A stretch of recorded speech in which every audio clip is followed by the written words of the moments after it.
Hello for the fourth week of Easter, only using the Gospel, which is John 10, 11 to 18. In this Gospel, the big theme is John tells about what Jesus said, and Jesus says, I am the Good Shepherd. But later in that Gospel, it sort of says two things that I find to be interesting. One is, I will lay down my life for the sheep. I have other sheep that do not belong to this fold. These also I must lead, and they will hear my voice, and there will be one flock and one shepherd. So there's two groups, one fold, the sheep, and the other sheep, and another fold. And Jesus came to be the good shepherd of all. Who is that other fold? We know we are one, and we listen to Jesus, the Good Shepherd. So the whole thing is very much on the Good Shepherd, Jesus Christ. And that's really used throughout the history of the church. Especially in the early church, the first depiction of Jesus, the statue or paintings or images, were Jesus Christ. On his shoulders, he had that sheep up there and that statue of Jesus Christ, the Good Shepherd. Or in the catacombs, in the 2nd and 3rd century, Callista, Priscilla, there's paintings of Jesus Christ, the Good Shepherd. So the church in that environment, that part of the world, sheep and goats were very important. And so you go back that whole thing. Jesus is the Good Shepherd. Well, why does he use it? I think he uses it because his analogy of he being the Good Shepherd, and even he being the lamb, or other people, he being the goat, is throughout our history, especially in the early church. Well, I find that to be one believably good thing. We say, Lamb of God, Jesus the Good Shepherd. Well, let me explain. You know that lamb way back in 1850 BC, in the salvation of the Jews. And they were to take that lamb, and they were to sprinkle the blood of that lamb on their doorposts, because they were going to be liberated, and they were on the move, and the angel of death saved all of those Jewish people, the firstborn, from being killed. The blood of the lamb saved the Jews.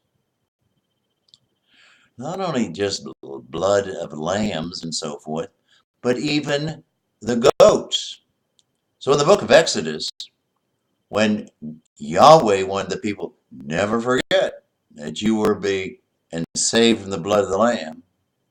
It says there in the book of Exodus, well, every year you take either a goat or a lamb and you kill it.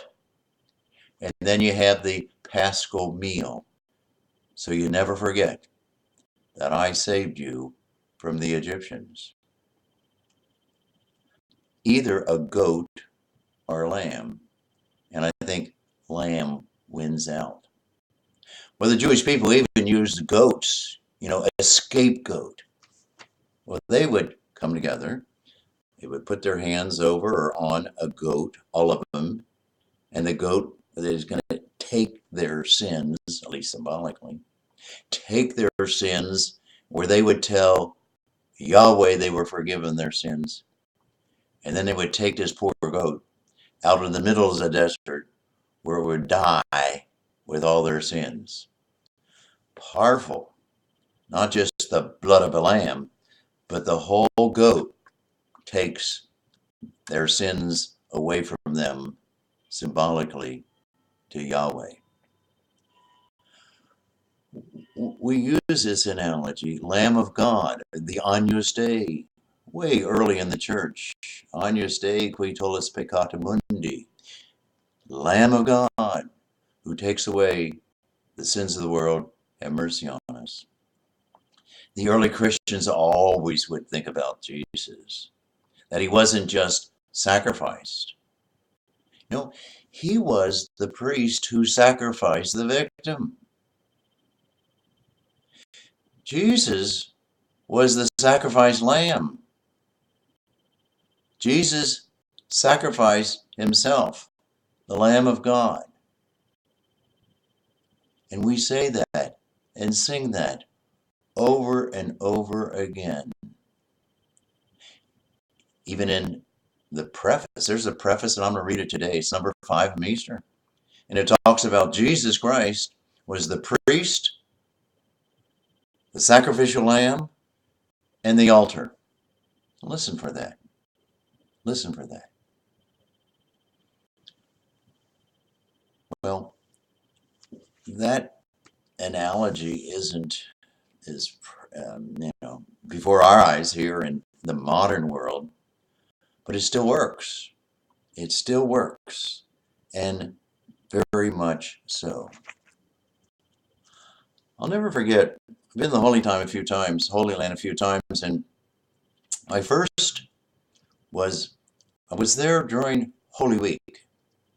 We were up in the hills, and we witnessed a family or a group of families sacrificing a lamb or killing the lamb for the Paschal meal. And that poor little lamb just lies there, not saying a peep, and lies there tied, and lies there waiting for the executioner or the one with the knife who slits the little lamb's throat. And the blood pumping out of the neck, pulsating his blood. That little lamb hit me. I still remember it as if it were yesterday. That little lamb didn't say a word, a peep, but died for that Paschal meal for that family. The blood of the Lamb. Jesus, the Lamb of God. And he didn't say a peep of violence. The only peep Jesus said, the Lamb of God, was forgive them. They know not what they do. And to the good thief, this day you will be with me in paradise. So Jesus Christ, the Good Shepherd, is a powerful, powerful image that who Jesus was. Coming back, Jesus says, you are my sheep. But he says there's another fold that you don't know. And I'm going to take care of that fold too. Who is that other fold? There always seems to be one side or the other side. There always seems to be division. The Democrats and the Republicans, the conservatives and the liberals, the Jews and the Gentiles. It goes on and on.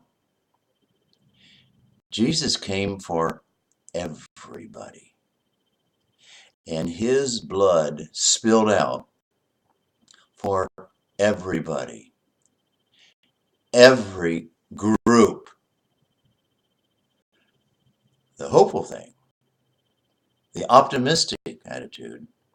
And there might be two folds now, there may be many divisions now, but in due time, there's only going to be one fold. And that's going to be the fold of Jesus Christ, the Lamb of God, who takes and took away the sins of the world. And we can only say, have mercy. Or we can say, have mercy. I like the attitude of the early Christians when they saw the rising sun.